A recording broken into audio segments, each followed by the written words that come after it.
ए थांबा ते बाण आहे ना बाण आहे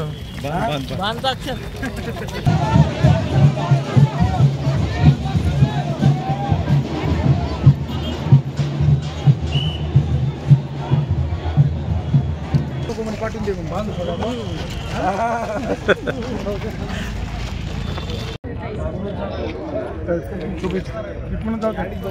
गाडी इथं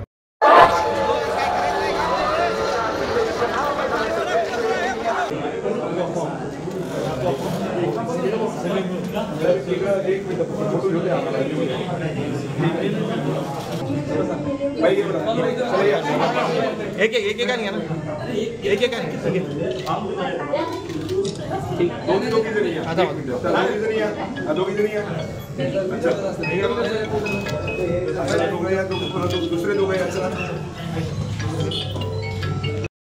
राज्यामध्ये नगर परिषदेची रणधुमाळी सुरू झालेली आहे आणि आज मोठं शक्ती प्रदर्शन करत आमदार संतोष बांगर यांच्या नेतृत्वाखाली आज अर्ज दाखल करण्यात आलेले आहेत.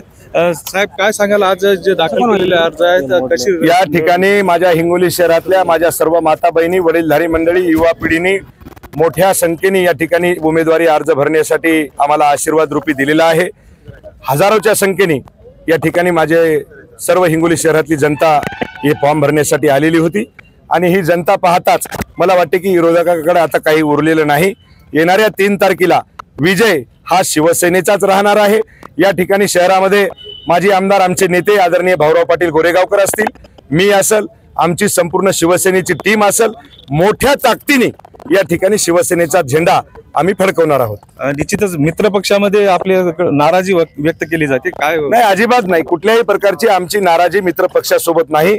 मित्र पक्ष मैत्रीपूर्ण लढत लढवायचा या ठिकाणी आमचा अजेंडा होता आणि आम्ही मैत्रीपूर्ण लढत या ठिकाणी लढवणार आहोत. कुणावरही टीका टिप्पणी करायची नाही आणि हसत खेळत गुणागोविंदानं या ठिकाणी आपापला झेंडा घेऊन जनतेच्या समोर जायचंय. आपल्या पारड्यामध्ये कसे जास्तीत जास्त मतदान आपल्याला पाडून घेता येतील, कसा आपल्याला विकास दाखवता येईल या हेतून या ठिकाणी आम्ही निवडणूक लढवणार आहोत. काय विजन असेल आपलं? विजन काय, तुम्हाला सांगतो की पाण्याचा प्रश्न आहे. 8-8 दिवसाला नळाला पाणी येतं. घाणीचं साम्राज्य झालंय. छोटे छोटे मुलांना गचकरण, ते कोणत्या काजण्या, असे रोग तुम्हाला सांगतो की जे गरीब गोरगरीब एरिया आहेत या ठिकाणी तर तुम्हाला सांगतो बावनखोली, सिद्धार्थनगर, खुशालनगर जाता येत नाही आपल्याला. एवढी वाईट परिस्थिती तुम्हाला सांगतो की नगराची आहे. त्याच्यामुळं किमान रोज पाणी या ठिकाणी नळाला आलं पाहिजेत. घाणीचं साम्राज्य दूर झालं पाहिजेत. ड्रेनेजचा प्रश्न तुम्हाला सांगतो की दूर झाला पाहिजेत. या लाईटचा प्रश्न, रोडचा प्रश्न माझ्या गोरगरीब जनतेच्या घरापर्यंत आजही तुम्हाला सांगतो टोंगळ्या इतक्याला चिखल आहे. तो चिखल तुम्हाला सांगतो की बाजूला होऊन त्या ठिकाणी गुळगुळीत रस्ते झाले पाहिजेत. हे हेतू आमच्या शिवसेनेचा आहे. भाऊ, आज आपण दोघे मिळून या ठिकाणी अर्ज दाखल केलेले आहेत, काय भावना आहेत नेमक्या? कार्यकर्त्यांची इच्छा त्या ठिकाणी शिवसेनेमध्ये जावं म्हणून होती. बागर साहेबांनी त्या ठिकाणी मला साथ घातली आणि त्याप्रमाणे येत्या या नगरपालिका, जिल्हा परिषद, पंचायत समिती या निवडणुकीमध्ये कार्यकर्त्याला न्याय मिळाला पाहिजे म्हणून या ठिकाणी शिवसेनेमध्ये प्रवेश केलेला आहे. येत्या 3 तारखेला तुम्हाला दिसून येईल की या ठिकाणी, या जिल्ह्यामध्ये संपूर्ण ठिकाणी आमचा शिवसेनेचा झेंडा फडकवल्याशिवाय राहणार. निश्चितच या ठिकाणी मोठं शक्ती प्रदर्शन करत आमदार बांगर यांनी माजी आमदार भाऊ पाटील गोरेगावकर यांच्या नेतृत्वाखाली आज उमेदवारी अर्ज दाखल करण्यात आलेले आहेत. महाराष्ट्रासाठी गजानन पवार, हिंगोली. आज उमेदवारी अर्ज भरले आहे. शिवसेनेनं मोठं शक्ती प्रदर्शन केलं आहे. कसं सगळं आव्हान आहे या ठिकाणी? शिवसेना नसतं, शिवसेना आणि जनता ही तुम्हाला सांगतो एकत्र आहे.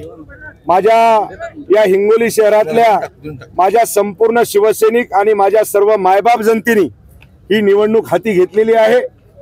आज उमेदवारी अर्ज आम्ही भरलाय आणि येणाऱ्या 3 तारखेला विजय हा शिवसेनेचा राहणार आहे. तुम्हाला आशा आहे का? कारण मित्र पक्षांकडून युती होण्याची आशा अजून आहे. तुम्हाला काय वाटतं?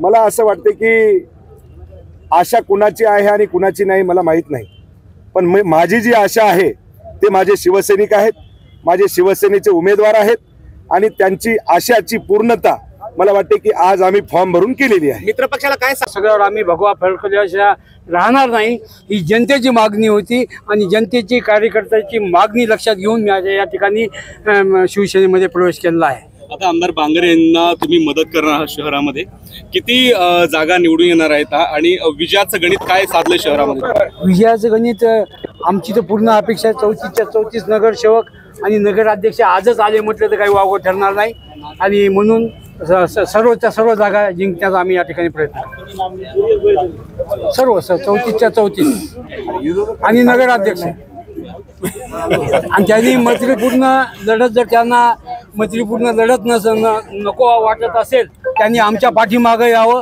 निश्चितपणे विजयामध्ये आम्ही त्यांना सामील करून घेऊ.